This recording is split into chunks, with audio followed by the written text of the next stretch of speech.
I'm Beth Perrell speaking to Pat Rose. He's the executive director for the Save the Manatee Club. You're also, Pat, an aquatic biologist. And I know a key message, so I'm going to start out with it, is that you just want to let people know as they're out on the water to watch out for the manatees so that none of the manatees are injured.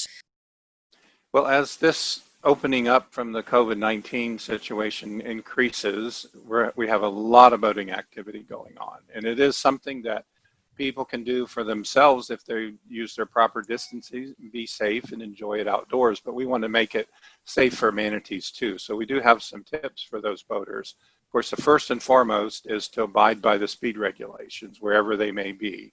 Try to also operate in the deeper water, not in the shallow seagrass beds where manatees may be resting or feeding. It's important for them to wear sunglasses, especially polarized sunglasses, so they can see even a bit down into the water. And then look for signs that a manatee is coming near the surface and breathing, or even if swimming, they'll leave telltale flat spots on the water, kind of one little flat spot after another if a manatee's swimming. So just really pay attention when they're on the water to look out for manatees. As I've seen manatees in the water, it's so subtle. You know, their movement is such that they don't create a huge wake. It really is something you have to look for to see them going by. Yes, absolutely. And in fact, quite often they're just resting right just on the bottom. And manatees can even basically stay asleep while they breathe. And so their lungs actually will expand when the muscles in their chest relax. That makes the air larger in volume, makes the manatee lighter, can come to the surface and breathe, and then compress that again with the rib muscles on those chest muscles, and then they'll sink back to the bottom. So they don't even actually have to be fully conscious to be able to breathe. Okay, because that would have been a question I had, which is why don't they notice the boat and why aren't they trying to get away from the boat? But you're saying they may not even be conscious at that point. Well, they're reasonably aware if the boat is making a lot of noise or at high speed and so forth. But at the same token, a boat moving at very fast speed is going to be difficult. Even though manatees can localize sound, it's still a difficult thing to do to pinpoint the direction that the boat is coming from. And if there are a lot of boats in the water, then it's really difficult. They may be moving away from one boat right into the path of another. Why don't you continue with that description of what the manatees are doing in the water? Right. Well, manatees are a marine mammal, but they can occupy freshwater, estuarine, and saltwater. So there can be in any different salinities. So they can be near the beach, they can be in the intercoastal waterways, and they can be in our freshwater rivers and lake systems.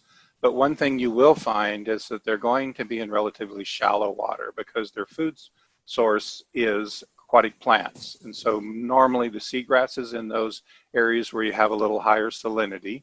And then you have sometimes floating vegetation. That's going to be less likely for the boaters to hit manatees at high speed if it's in a floating vegetation situation, because the boaters are not going to want to be in that. But most of the areas they feed, they're going to be feeding on submerged vegetation and or resting on the bottom. So it's really important for boaters to be very careful when they're in those seagrass beds and around them or in areas where there's a lot of aquatic vegetation. You know, this also is not the time of the year that I think of manatees being moving around that much. Well, it's actually the time when they're moving much more. So they've gone Okay. from the coldest part of the winter, they're going to be hunkered down around the different natural springs to stay warm, some of the power plant discharges to stay warm. But as the days warm up, they're going to be feeding more. There's also that natural process where the males are seeking out the females for mating and so forth. There's not a specific mating season as such for manatees, but there's a little more activity that goes on in the springtime. So there's actually a lot of movement at this time of year.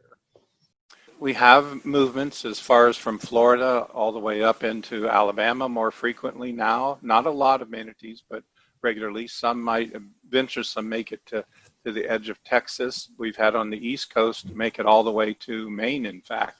That's rare, and Chesapeake Bay was a famous manatee years ago named Chessie, who got stranded in Chesapeake Bay and actually had to be brought back to Florida in the wintertime. But it's not unusual to be in South Carolina, for example, Georgia. It's still going to be relatively small percentage compared to those in Florida, but just about any waterway in Florida where it's a couple of feet to or more. 2 feet's not really enough, except on the edge, you'll kind of see them coming out of the water. But if you've got 5-6 feet of water, just about anywhere in Florida that's coastally connected, manatees are going to be able to get there, including Lake Okeechobee, for example. So it's because they can make their way in from the St. Lucie River on the east coast or up the Caloosahatchee River on the west coast. So really, boaters in Florida need to be, if they're coastally connected in any way, they need to watch out for manatees in those habitats. What motivates them to travel? Their food and also mating are the two big factors for them. And then Okay.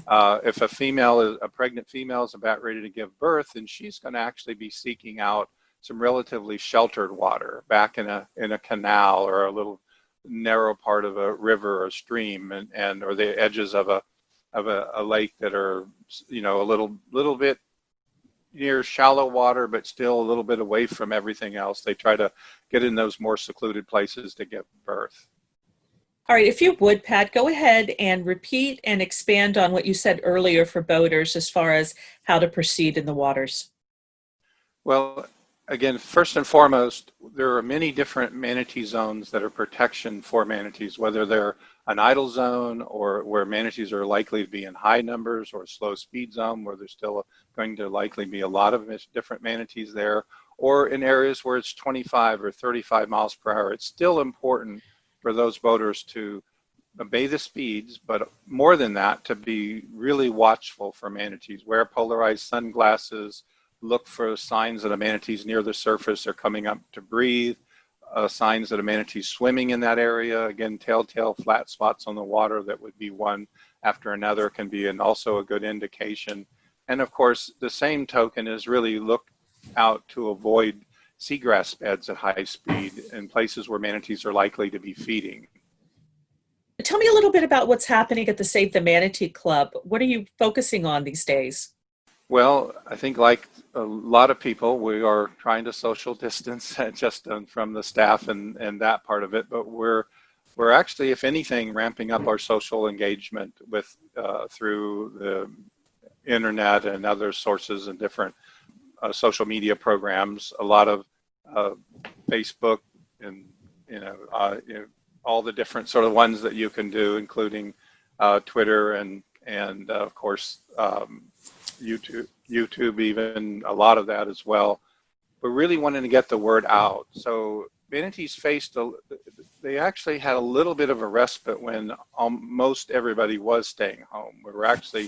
The manatees were even being able to venture out into places where it would be busier and they might avoid during higher traffic times. But that's really come to an end, and now they're really facing increased boating activity. So we really are actively reaching out to all boaters, which we believe boaters are the key for manatees, being that watercraft injuries are the leading cause of harm to manatees, and those result in the leading cause of mortality for manatees as well.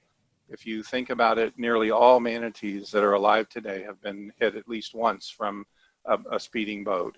And I like to think of it in terms of not that a boater is a bad person or ever want to try to do that, but it's quite important for them to be vigilant, because it is so likely that a high-speed boat could hit a manatee within their habitat. So if nearly every manatee we know of today has been within an inch of losing its life, we really have to reach out to boaters to just have fun on the waterway, but realize they're sharing the waterway. So we're really actively ask those boaters to both respect the other boaters on the waterway, but also respect the manatees and their habitat as well. I want to ask about the water itself. Are there, is the water clean enough for the manatees? Is there enough vegetation? What's the status of water right now? Well, that's a really good question, because again, being an aquatic biologist is sort of what I've lived for before I actually became a professional one. As a young child even, I was in and out of the water wherever I could, kind of getting into trouble even in spankings and that as a little boy, because I just couldn't stay out of it. I love water, but I can tell you, both with my experience in Florida now going on 50 years, things are really worse and getting worse in so many different places. And if you think about the blue-green algal blooms, you see those green, ugly, surfaces of the water, and you have brown tides in the estuary systems. You have red tide, which is actually quite different, but it's also something very harmful to manatees and people. And one of the things they have in common is really it's too much nutrients in the water, especially with the blue-green blooms and the brown tides. So many of the things people do in Florida, especially from historical things like building homes so too near the water and having septic tanks instead of fully treated sewage. Even the past sewage treatment was quite bad, putting out discharges into these aquatic systems that really did cause substantial harm. So at a time when Florida is still growing, there's a lot of activity, we're still having quite a lot of pollution reaching those aquatic ecosystems, and it's having adverse effects on many species. So those who care to fish and enjoy the waterways, they're going to be adversely affected as well as manatees. What's the science you're working on right now with the Save the Manatee Club, whether it be addressing water or counting the manatees and just everything related to the manatee's lifespan? What are you up to now in terms of the science? Well, some of the critical things will stay on the topic of water quality. So there are things called basin management action plans and other ways that the state of Florida through the DEP and the water management districts are responsible for monitoring the water quality within the different basins. And those are basically, they divide up the state into drainage basins and how the water flows. And so there's so much going on. And while they are working to improve the protections, the actual state of the water quality is actually, in most of those cases, declining rather than getting better while they're working on it. And so one of the things we're doing, besides keeping up with the actual chemistry and understanding of what's happening with the water quality, how it's getting there, the effects of development on those systems, we also have to take an active role in terms of advocacy within the legislature.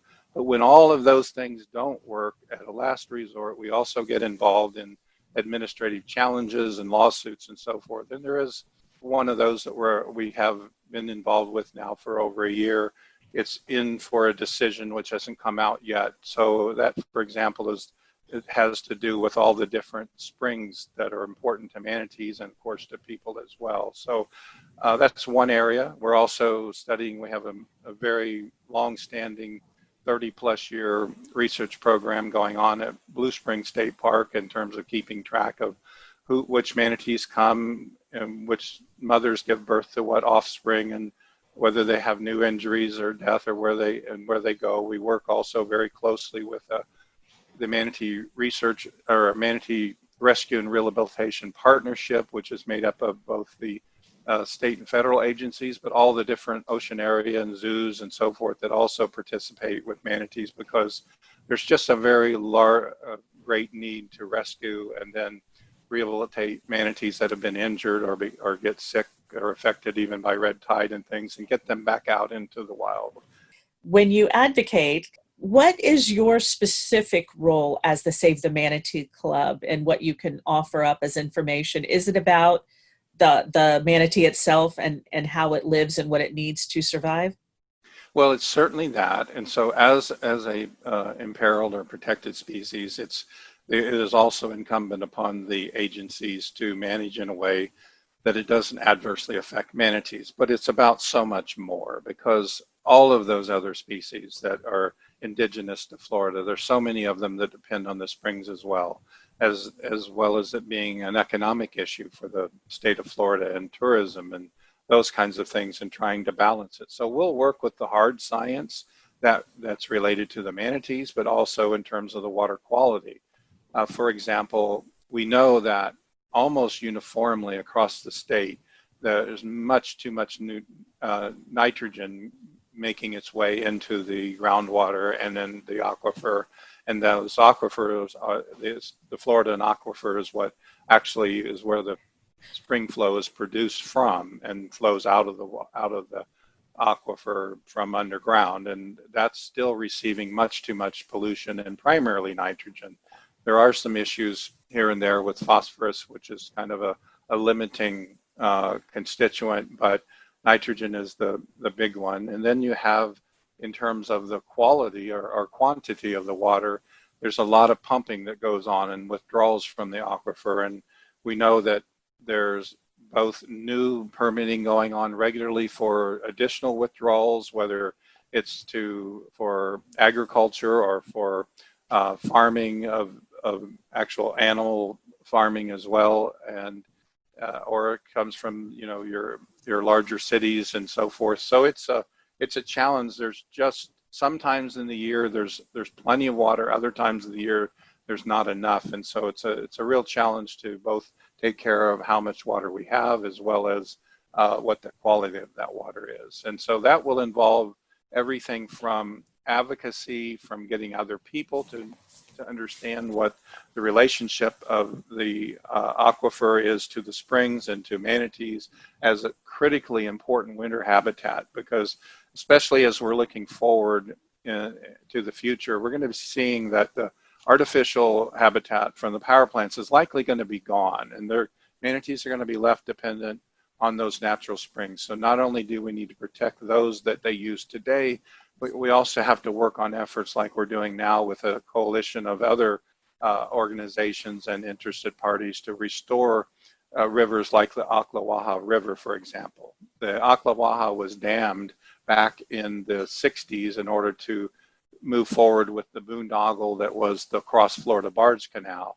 And at this point in time, that dam has sort of met its useful lifetime, for example, and millions of dollars are going to have to be put into maintaining it, or which most people believe should happen, the river should be restored and allowed its natural path to flow again. And when that happens, those springs, which there are dozens of them that have been suppressed and smothered by the impoundments along the river, would also be able to flow again more naturally, and would allow manatees free access from the St. Johns River, for example, all the way to the Silver River. And so that's another area we're active in, and even development projects kind of all over the state.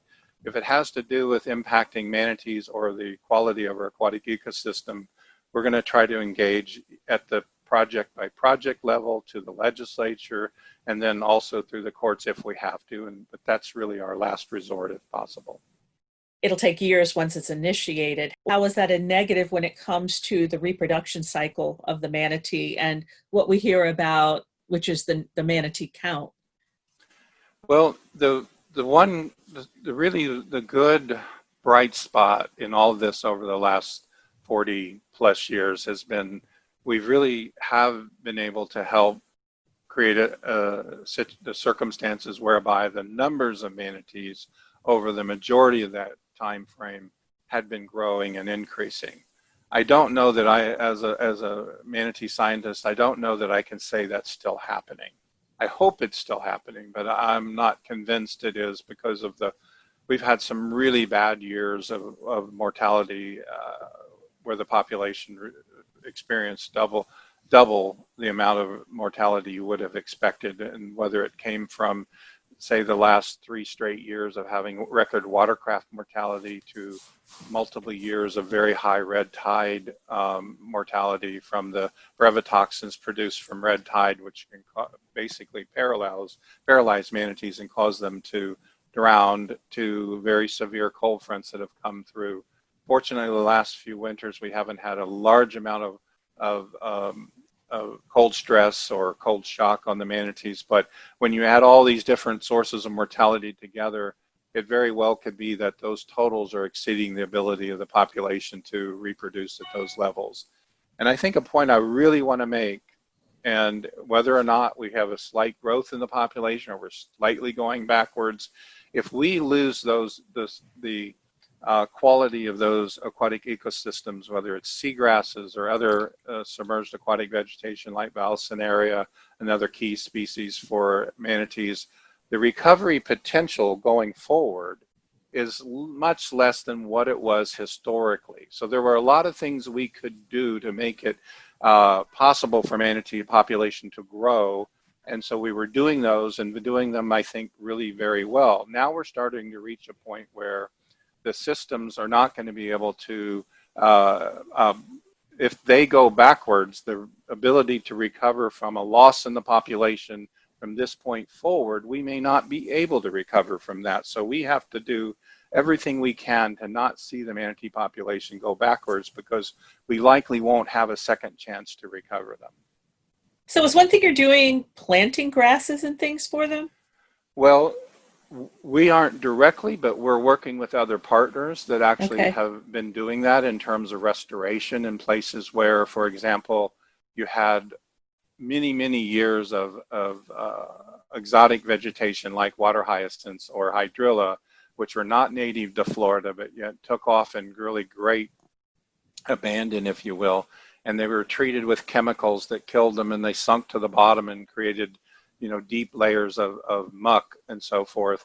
And then again, that all those extra nutrients coming both from the dead plants, but also from the septic tanks and so forth, can cause a system to become so out of balance that either it'll flash over with phytoplankton blooms, or there's a species of algae called Lingbia, which can be very persistent, and it's not kind of good for most anything, but it's a symptom of a water system that is highly over polluted. And it's so, and that was, for example, in Kings Bay and in Citrus County in Florida, there were folks that really didn't like the Lingbia, and none of us really liked it, but they wanted to get busy and do something, and they were so enthusiastic to do something about removing the Lingbia because it was building up on their docks or getting in the way of their boats or those kinds of things, that the types of methods and practices they were using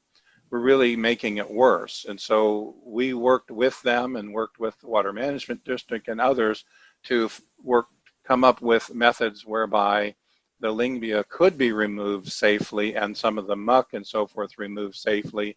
And then once that happened, looking at hardier species of Vallisneria, for example. And so between the Water Management District and the locals there in the Kings Bay area, they began planting Vallisneria that was a little more salt tolerant. And that's the reason I say that now too, is one of the other problems manatees and our Florida aquatic ecosystems are facing, is that with climate change and sea level rise, we're seeing more saltwater intrusion into systems. And so having a species planted that was more salt tolerant is going to make it possible for those new plants to stay around longer, because they're likely going to be experiencing increased salinity in these freshwater systems just as a result of sea level rise. Have you seen some trends in the manatee adapting in some way to these changes, such as more salt perhaps that they're exposed to?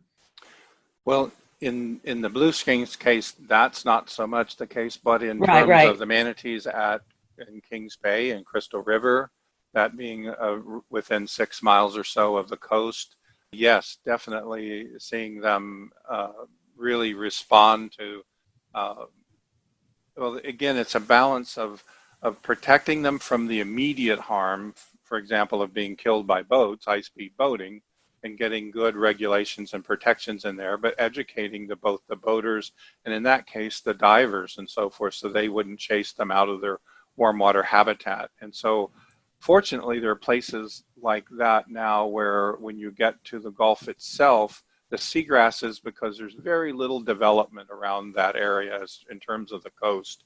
And so those seagrass communities are actually still in quite good shape. And manatees do regularly leave as the warmer days come in, and then at this time of year as well, they'll spread out and they're feeding on them. So we do have some places in Florida where there are healthy ecosystems, but those are mostly places where people aren't. And so there's a very direct connection, just like you probably heard recently about how things seem to get better in different places around the world, and cleaner water and greater visibility, and with less air pollution and so forth, when all the man's activities sort of lessen because we had all of this staying at home and not traveling and using those. So if you can see that much improvement in a short amount of time, well, that's great, and you can be sort of enthusiastic about it. But when you think about it, on the other hand, if there's that much improvement can happen in a short time, think how much bad is going wrong when this is done day after day after day after day, and the world population's growing. So unless we are smarter about how we're impacting our both our aquatic ecosystems and our overall air, water quality, we're going to be in a world of trouble going forward. In addition to the kinds of battles we're having right now with viruses. You are an aquatic biologist, so is there something you could say that we could do today, we as individuals could do today, that would improve the situation for our waterways here in Florida? Well, I think right off the bat, if we think about how much water do we use every day ourselves, whether when we turn on the tap or when we're, yes, it's good to wash your hands, so keep washing your hands. But if you think about efficiencies and how you go about it, there are definitely ways that you can cut down on the amount of water that you use what you really need, use water-saving devices and so forth. So that's one step. And if that's multiplied by our 22 million residents, and on top of that our 60 million visitors each year, we can save a lot of water. That alone would be helpful. Then we can look at where is that water going, and how is it being treated, and what's happening with it, and what are we putting into it. So that's another area, so we can reduce on the nutrient loading and other pollutants that make their way into our groundwater as well. And then just really thinking about how we use every sort of tool or product we have can, again, when you multiply it by millions, can make a real difference. And of course, if you're on the water, then that's really a good opportunity to make sure if you're running a boat or what have you, you're not letting the gasoline make its way into the system, and that you're maintaining your equipment at the very top level that you can maintain it. If you see a spill or you see a problem, report it. That's going to be quite important. And it's something I hadn't said by now, but in terms of any manatee sightings, if the manatee is injured or sick, then there's a number that people can call. It's 888-404-3922, which is also 888-404-FWCC, and report that as well. I think just being conscious of how what we are doing and what we use and how it might impact others, and not having the mentality it's just me, so it doesn't matter, because it isn't just me, it's me, us plus all the other millions. Talk to boaters now and remind them that those manatees are sharing those same waterways.